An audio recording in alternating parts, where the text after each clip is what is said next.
Hola, hola mis amigos de asesores especializados. Hoy los saludo con el afecto y el respeto que siempre me caracteriza, no sin antes decirles que gracias a Dios por estar hoy aquí con ustedes y de una manera u otra poder contribuir con educación digital y contenido digital para ti que requieres estar informado con fuentes fidedignas e información veraz. Es por eso que hoy quiero hablarles sobre lo que nos inquieta a muchos comerciantes, independientes y personas que de una manera u otra tenemos un vínculo laboral, bien sea por contrato de obra, laboral, tiempo completo, indefinido, a término fijo, cualquier tipo de modalidad de contrato que implica una vinculación contractual. Es por esto que hoy en día debemos tener en cuenta que el COVID-19 y la emergencia sanitaria, económica y social que el presidente en su decreto 417 ha determinado, ha tenido unas consecuencias en los demás ministerios que hoy quiero poner a colación con ustedes. Una de esas es la preservación de las fuentes de empleo, preocupación que a todos nos alude. Primero porque los que trabajamos y de una manera u otra ejercemos una actividad independiente que implica muchas familias que dependen de esta situación, genere de pronto una dificultad en cumplir tanto obligaciones financieras como las obligaciones laborales y contractuales. Es por esto que es importante tener en cuenta que el Ministerio de Trabajo viene trabajando arduamente en poder brindar las herramientas digitales necesarias para que tú como empleador tomes las decisiones correctas, te enfoques de acuerdo a tu situación y obviamente no violes los derechos al trabajo y los derechos fundamentales de tus empleados.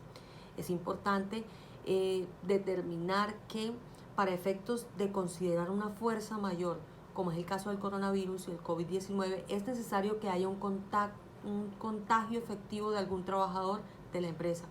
Es por esto que el solo hecho de haber declarado la pandemia o acogida por el Estado genera un interrogante en todos los empleadores para poder determinar si hay o no una fuerza mayor o caso fortuito que, como les decía anteriormente, debe ser decretada por un juez de la República. Es por esto que los inspectores de trabajo manejan unas siguientes consideraciones generales. Inicialmente se observó que de acuerdo a la naturaleza del decreto 4108 del 2011 de la Oficina Jurídica del Ministerio, se hicieron pronunciamientos de forma general y abstracta que sus funcionarios no están facultados para dirimir sobre derechos individuales ni definir controversias. Es por esto que mediante la circular 21 del 17 de marzo el Ministerio de Trabajo presentó unos lineamientos a los empleadores que permitieron de una manera u otra proteger el empleo y la actividad productiva. De esta manera, este fenómeno, siendo temporal y que afecta de una manera u otra un derecho fundamental como el artículo 25 de la Constitución Política, es un derecho y una obligación social y goza en todas las modalidades la protección del Estado. Es por esto que se empiezan a determinar 5 causales que deben ser evaluadas por cada empleador con sus empleados para poder determinar de manera consensual la protección del derecho del trabajo y la garantía de mantener el trabajo como lo son. En primera medida encontramos el trabajo en casa. Tratándose de una situación ocasional, temporal y excepcional, se debe autorizar el trabajo en casa en la modalidad ocasional que no exige el lleno de requisitos para hacer teletrabajo. ¿Esto qué quiere decir? El artículo 6 y el numeral 4 de la ley 1221 del 2008 indica que una persona que tenga la condición de asalariado no se considera teletrabajador por el mero hecho de realizar ocasionalmente su trabajo como asalariado en su domicilio o en el lugar distinto a los locales de trabajo del empleador.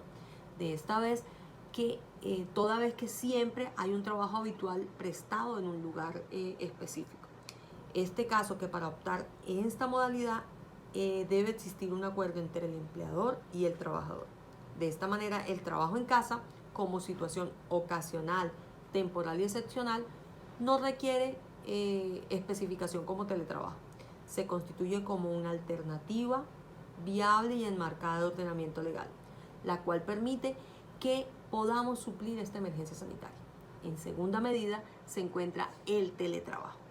Este es denominado por la Ley 1221 del 2008 como una forma de organización laboral que consiste en el desempeño de actividades remuneradas y prestación de servicio a terceros utilizando el soporte tecnológico de la información y la comunicación, por el contacto entre el trabajador y la empresa sin requerir la presencia física del trabajador en un lugar específico.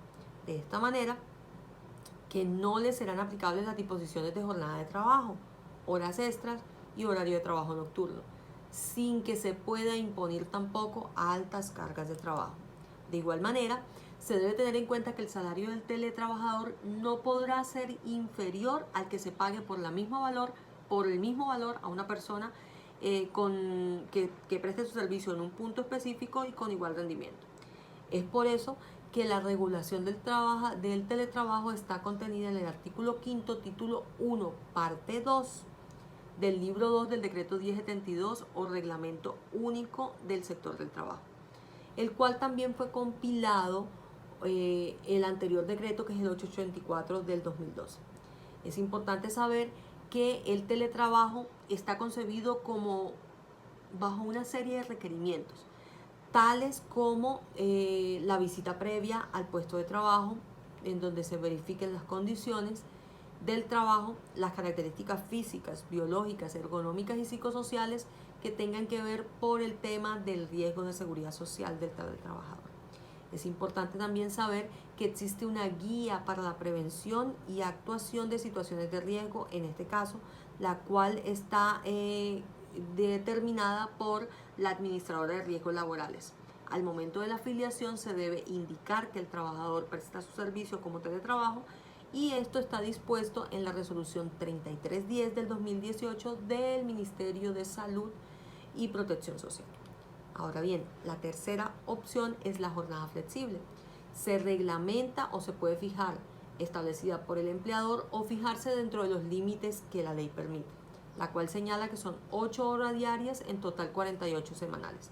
No obstante, el mencionado límite puede ser repartido de manera variable durante la respectiva semana de 4 horas continuas en un horario como máximo de 10 horas diarias, sin lugar a recargo o trabajo suplementario. Es importante saber que en promedio no puede exceder las 48 horas semanales. En una jornada ordinaria sería de 6 a 9 p.m. de acuerdo a lo dispuesto en el artículo 161 del Código Sustantivo del Trabajo. De esta manera, se faculta al empleador a reducir o ampliar la jornada laboral establecida para que de una manera u otra se proteja en esta emergencia sanitaria la salud de nuestros empleados. El empleador podrá optar por turnos de trabajo con una duración no superior a 6 horas diarias y 36 semanales, lo cual implica que cualquier horario día de la semana sin que tenga un recargo alguno. En cuarta medida encontramos las famosas y tan nombradas entre el gremio de comerciantes que tienen empleados a su cargo, de personas que tienen personas naturales que tienen personas a su cargo como empleados, las vacaciones anuales anticipadas. Otro punto es el número 4, el cual corresponde a vacaciones anuales anticipadas y colectivas.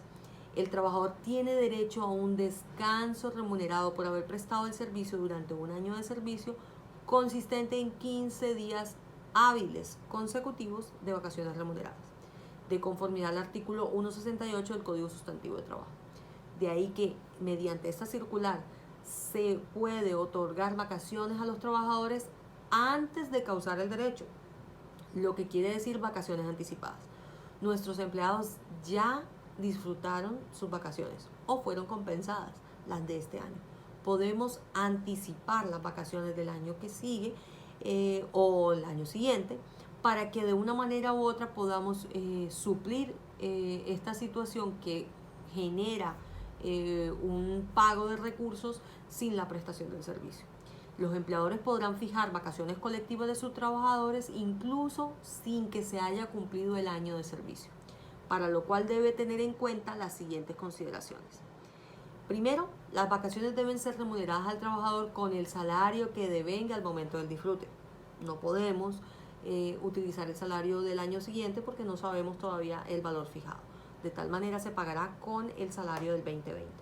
El trabajador no podrá exigir que se le asigne un nuevo periodo de vacaciones luego de cumplir el año de trabajo. En vacaciones colectivas, el empleador puede dar permiso de ellas con el fin de contrarrestar las bajas de producción e ingresos, con situaciones derivadas a la emergencia económica en caso de que ordenen medidas de aislamiento obligatorio como las que estamos presentando mediante la mitigación del COVID-19. Es importante saber que se debe acordar entre el trabajador y el empleador el disfrute de las vacaciones acumuladas o anticipadas para enfrentar adecuadamente la contingencia. En quinta medida encontramos los permisos remunerados o salarios sin prestación de servicios. En el artículo 57 del Código Sustantivo de Trabajo, el empleador podrá conceder permisos en casos de calamidad doméstica. Esta calamidad indica un salario, esta calamidad debe ser comprobada, indica el salario sin prestación del servicio. Esta posibilidad está indicada en el artículo 140 o 140 del Código Sustantivo del Trabajo, el cual señala lo siguiente. Durante la vigencia del contrato, el trabajador tiene derecho a percibir el salario aun cuando no haya sido prestado el servicio, por disposición o culpa del empleador. Es por esto que se podrá o se tomará la decisión por parte del empleador de manera voluntaria y generosa, determine la posibilidad de pagar el salario y la libertad del trabajador en prestar el servicio. A partir del 19 de marzo, mediante la circular 22, se denominó una pandemia, el COVID. De esta manera, se tomarán medidas por parte del Estado colombiano en determinar en qué caso se configura la fuerza mayor, pero esta debe ser decretada por un juez de la República para no congestionar este tipo de medidas de acceso a sus derechos. Se dispone a presentar esta circular que, reitero, permitió de una manera u otra, la circular 21 del 19 de marzo del 2020, lograr determinar las causales por las que se podría de una manera u otra prestar el servicio sin interrumpir y prevalecer el empleo como preservación de fuentes de empleo. Es importante que tengamos presente que el Ministerio, mediante el manual del Inspector de Trabajo y Seguridad Social, indica que el Inspector de Trabajo y Seguridad Social deberá verificar las circunstancias de fuerza mayor o caso fortuito y se deberá levantar una diligencia. El Inspector de Trabajo y de Seguridad Social se limitará a describir los hechos que comprueben el hecho para que pueda ser presentado ante los jueces, porque solo ellos podrían, por disposición, determinar la fuerza mayor. Conforme a esto, el Ministerio de Trabajo, a través de la Dirección de Inspección y Vigilancia y Control, podrá tener función preventiva para salvaguardar las fuentes de empleo y los ingresos de los trabajadores. Recuerda, estas 5 medidas pueden ser adoptadas por ti para poder preservar el empleo en tus trabajadores. Recuérdate que yo me quedo en casa, el poder del conocimiento está en tus manos, empodérate con educación.